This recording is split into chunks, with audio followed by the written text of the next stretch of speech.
Can't you see this monster is powerful? Yeah, I see. I know that express shaman is a kind of mysterious and some older culture.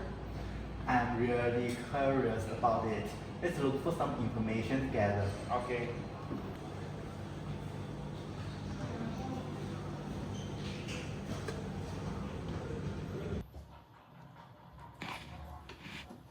Hello everyone. Today I will introduce something about shamans.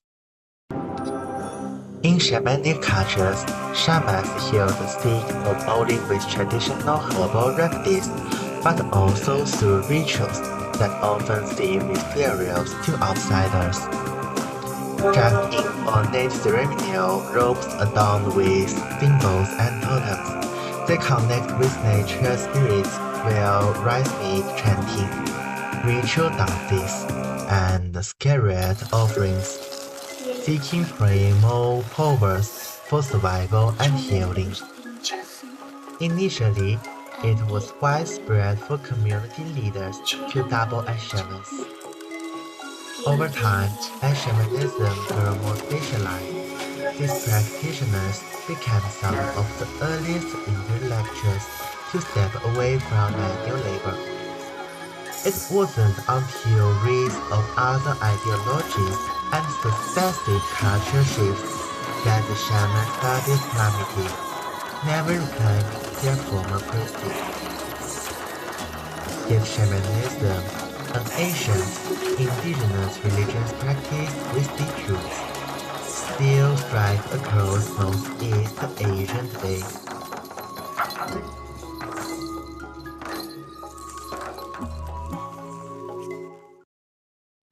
In essence, the shamanic community emerged from the further development of social division of labor in primitive societies. As the earliest intellectuals of their era, shamans held specialized knowledge in literature, herbal medicine, music, and ritual practice. Their role was pivotal in advancing social and cultural progress, laying foundational groundwork for many traditional practices we still see today. Next, let my partner introduce to you the views of different religions' concepts on shamanism.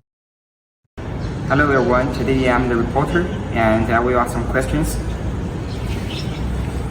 here from volunteers, and I will ask how does the religion generally view shamanism and its spiritual practices. What's your insights? Okay, so actually Christianity views shamanic practices as forbidden since in our religion we only believe in one God. So it means that participating in any pagan or non-monotheistic religious worship is really forbidden. Okay, let's welcome the second volunteer. My sharing is about Buddhism. Shamanic practices are not considered a sin or morally wrong. Instead, practices like spiritual healing, natural worship, or communication with spirits are viewed as cultural or spiritual expressions. Okay, thank you. Okay, let's interview the third volunteer. Let's discuss this question from the Islamic perspective. Actually, Islam rejects shamanism because it contradicts Tawheed, the belief in the oneness of Allah. Invoking spirits or natural forces is seen as a shirk, and also associating partners with God, which one is considered as the gravest sins in Islam. Okay, thank you for sharing. Okay, let's welcome the fourth volunteer. Hi.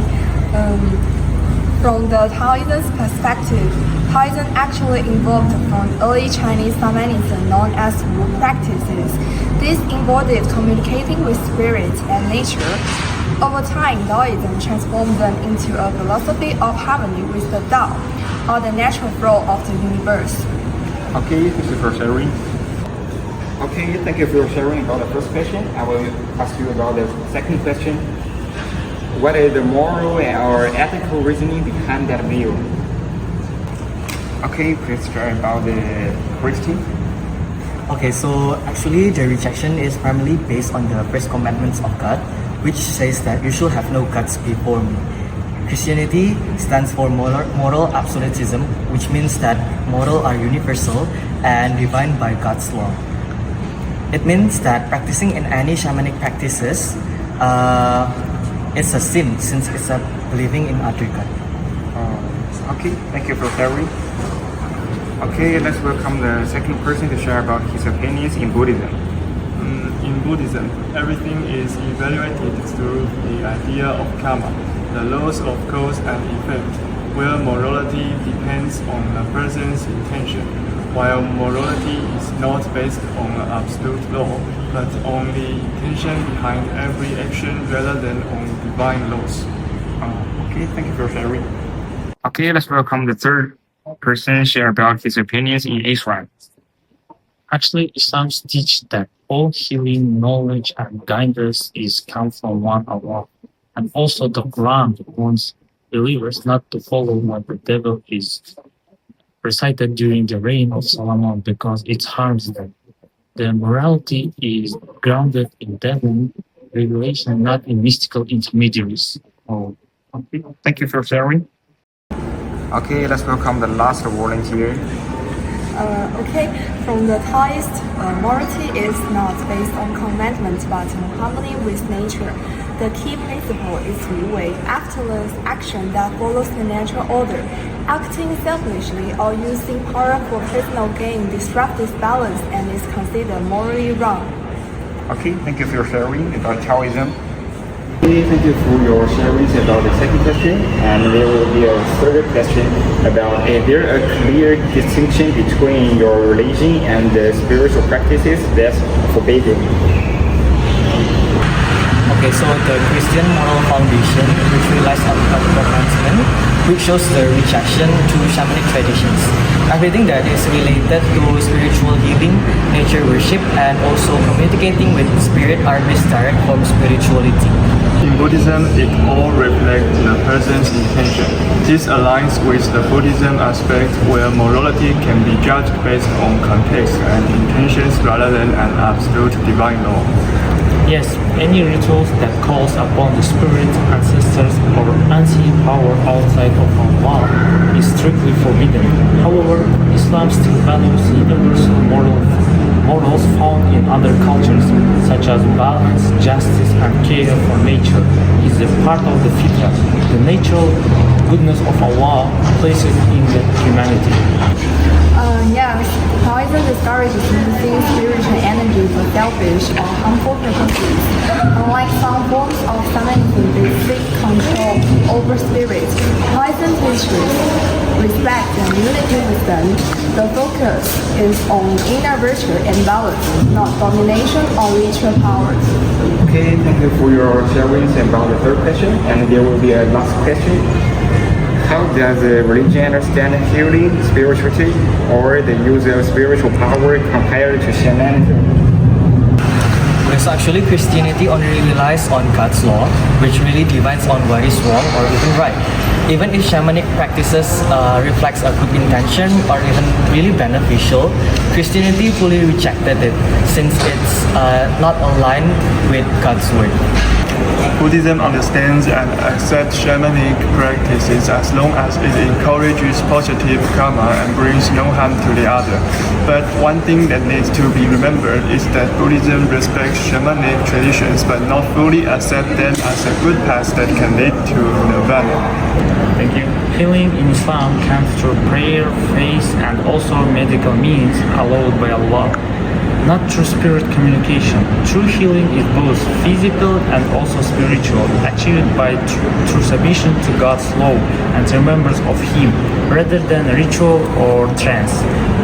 Healing in Taoism means restoring balance between body, mind, and nature, not through worship but through elegance with the Tao. Energy flows naturally when one lives with simplicity, virtue, and peace. True power is harmony, not control. Okay, that's all the questions. And thank you for your sharing in different religions.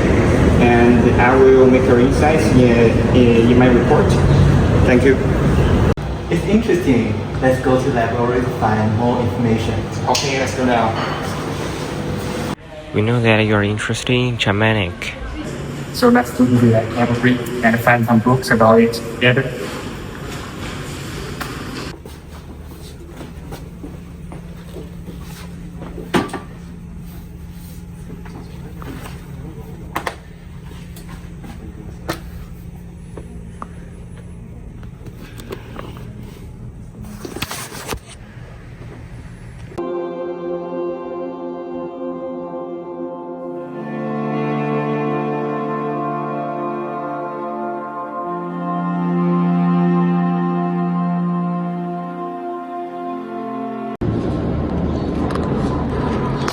When we study the shamanic restorative culture, we are concerned about whether they work. In the statistics of modern society, people who seek the help of shamans usually suffer from some incurable diseases or depressed due to recent setbacks. In such situations, shaman doctors act as psychologists, offering comfort. A pleasant mood can help people achieve a healthier body. At the same time, this kind of behavior is also a self-protection mechanism for getting along well with others. People have grown up in areas where shamanism is prevalent, and seeking help from shamanism is a consensus. It is believed that it can provide people with a sense of social identity and group belonging. Shamanic culture relies on the power of nature and involves the exploration of the soul. It is believed that shamanism can, to some extent, cultivate people's empathy and reverence for nature. However, these psychological efforts of shamanism are not all good. Believing in shamanism can also lead people to rely on external forces and become feudal and superstitious. Therefore, the psychological influence of shamanic culture is complex and diverse. Shamans use singing, dancing, drumming, and simple body movements to heal people. They also use natural herbs. All of these methods may not seem scientific. Some of them can truly affect the body.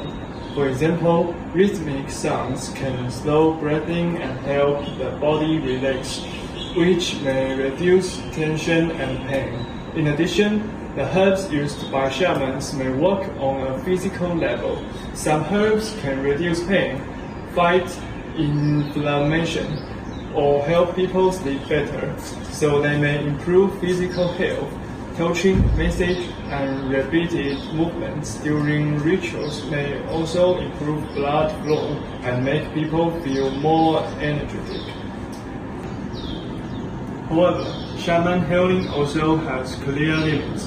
If the illness is serious, such as infections or chronic diseases, relying only on shaman may delay proper medical care and make the condition worse. Also, some rituals involve long periods of dancing, fasting, or breathing heavy smoke, which may put stress on the body.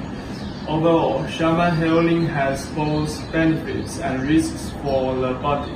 It can be used as a cultural or suppositive practice, but it should not replace modern medicine. Okay guys, so we have learned a lot about shamanic culture today. From two philosophical perspectives, this culture has different interpretations. The first one is from a ritual ethics perspective. Shamanic and witch doctor traditions, though often seen as anarchic, instill certain ritual cultivate faith, humility, and respect for nature, compassion through empathy with spirit and ancestor, and courage by facing the unknown. These are valuable old-fashioned virtues, though they do not foster modern skills like civic responsibility or critical thinking. Okay, so for the second one, which is from existentialist perspective, at the same time, shamanic practices can foster dependence. People may rely on non-scientific forces, lost soul, and curses, rather than rational solution. Others may surrender judgment to shaman as an absolute authorities, risking manipulations. Thus, while this tradition inspires virtues, they also encourage reliance on external powers, weakening inner strength. Do you guys any have other interpretations? I have another perspective. deontological perspective. From the deontology, morality depends on duty, not outcomes. Kant's universal law formula obliges us to prohibit the harmful practices. Sins do no harm must be universalized, but we cannot universally promote unverified effective practices without contradiction. Kant's humanity formula adds harmful practices exploit people as mere means, so they must be prohibited. Effective practices may only share it with full informed consent, respecting autonomy. And from a utilitarian perspective, which emphasizes outcomes, in ancient eras, delays from rituals cause great harm, so formal mention is preferred.